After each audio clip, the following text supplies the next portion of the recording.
안녕하세요. 머리 심는 의사 모든이원 원장 이선용입니다. 탈모 치료에 있어서 가장 대표적인 치료법, 이 모발 이식과 이 탈모 억제제, 어떤 것이 더 효과가 있을까요? 이 남성형 탈모의 원인은 이 테스토스테론의 대사산물인 DHT가 이 모낭의 생장 주기를 점점 짧게 만들어서 연모화를 시키는 원리로 알려져 있죠. 그래서 이 테스토스테론이라는 놈이 이 DHT라는 놈으로 변화되는 과정을 막아주는 게 우리가 먹고 있는 이 5알파 환원 효소 억제제라는 이 탈모 억제제죠. 흔히 얘기하는 프로페시아나 아보다트 같은 피다스테리드나 두타스테리드 성분의 이 약들, 또 그 카피약들을 말하게 되는 겁니다. 이 약들을 복용하게 되면 이 남성형 탈모의 근본적인 이 메커니즘 자체 중간에 차단하는 것이기 때문에 탈모 진행을 억제하거나 거의 멈추는 효과를 볼 수 있게 되는 거죠. 그래서 남성형 탈모가 시작되었거나 의심이 된다고 하면은 우선적으로 이 탈모 억제제를 복용해야 합니다. 물론 탈모가 진행되는 것을 막는 것도 중요하지만 이 약을 먹는다고 해서 이미 진행된 탈모 범위, 그러니까 이미 머리가 빠진 부위가 다시 나는 건 아니에요. 이 상태에서 앞으로 더 탈모가 진행되지 않더라도 이 상태 자체, 그러니까 이미 특정 부분이 빠진 상태로 지내는 것 자체가 만족도가 많이 떨어질 수가 있기 때문에 이 후두부에서 건강한 모발을 옮겨 심는 모발 이식이 필요하다는 거죠. 그러니까 우리가 뭐 싸움이나 축구를 할 때 맞고만 있어서는 이길 수는 없잖아요. 우리가 공격을 하고 점수를 따야 이길 수가 있는 것처럼 우리가 좀 적극적으로 치료를 할 때 이 이식이라는 좋은 방법을 활용할 필요가 있다는 거죠. 그리고 뭐 남성형 탈모가 아니거나 뭐 원래 뭐 타고난 이마 라인이 M자거나 아니면 뭐 여성 헤어라인 수술을 할 때는 또 약을 먹는 건 의미가 없는 거죠. 이럴 때는 이식만이 답인 거죠. 그렇기 때문에 모발 이식이 탈모 치료에 있어서 가장 중요한 치료법입니다. 우리가 아무리 공격을 잘해도 골을 많이 먹히면 경기에선 지는 거예요. 이 모발 이식을 하고 결과가 잘 나오면 좋겠지만 만약에도 내가 정말 운이 없게 앞으로 탈모가 지속된다고 하면은 그 다음에 빠졌을 때 2차, 3차 수술을 고려해야 될 수밖에 없어요. 근데 이 모발 이식은 이 후두부에서 모발을 가져오는 거예요. 어디서 사오는 게 아니기 때문에 무한히 막 3차, 4차, 5차 이렇게 계속 할 수는 없다는 단점이 있는 거죠.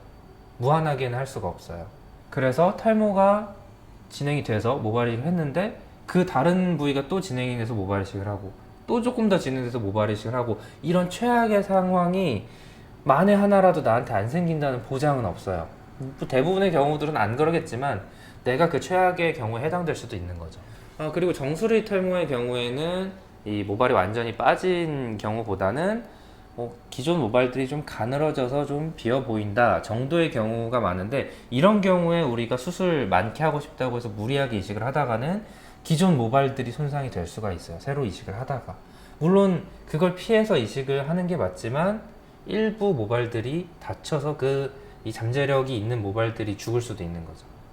이런 탈모 초기 또는 완전히 모발이 빠지지 않은 상태 정수리에 있어서는 약을 복용해도 충분히 효과를 보시는 분들이 많기 때문에 이 수술보다는 탈모 억제제를 고려하는 게 조금 더 중요한 상황이죠.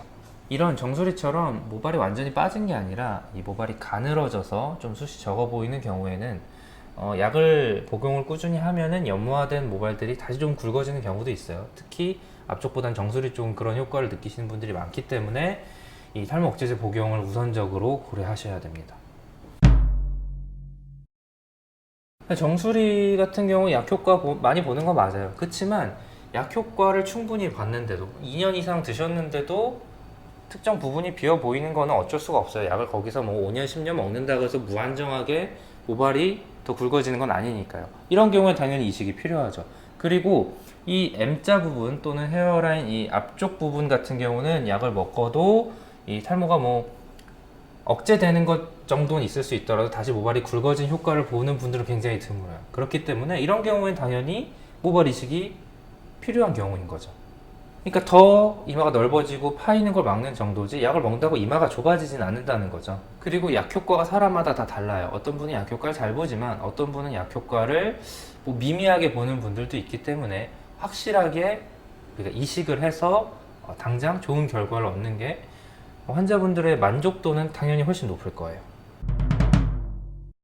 자, 모발 이식 그리고 탈모 억제제 둘 다 들어보면 일리가 있는 말이죠. 항상 인터넷에는 이 모발 이식을 할까요? 아니면 일단 약을 먹을까요? 이런 식으로 이 두 가지를 고민하시는 분들이 많이 있는데, 사실상 이 두 가지는 별개로 생각을 하시고 이 치료를 하셔야 돼요. 뭐 예를 들어서 나는 원래부터 이마가 넓어서 그건 별로 신경 안 쓰는데 앞으로 더 빠질까봐 걱정된다, 또는 머리가 점점 가늘어지는 게 신경 쓰인다 라고 하면은 사실 탈모 억제제만 복용해도 되겠죠.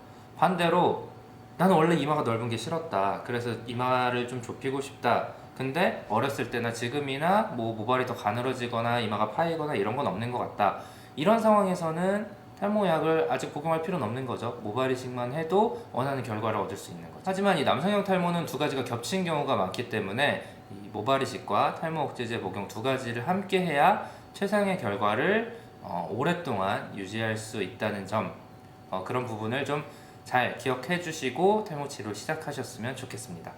자, 구독과 좋아요 눌러주시고 탈모와 모발 이식에 대한 다양한 정보 얻어가셔서 등모하시길 바라겠습니다.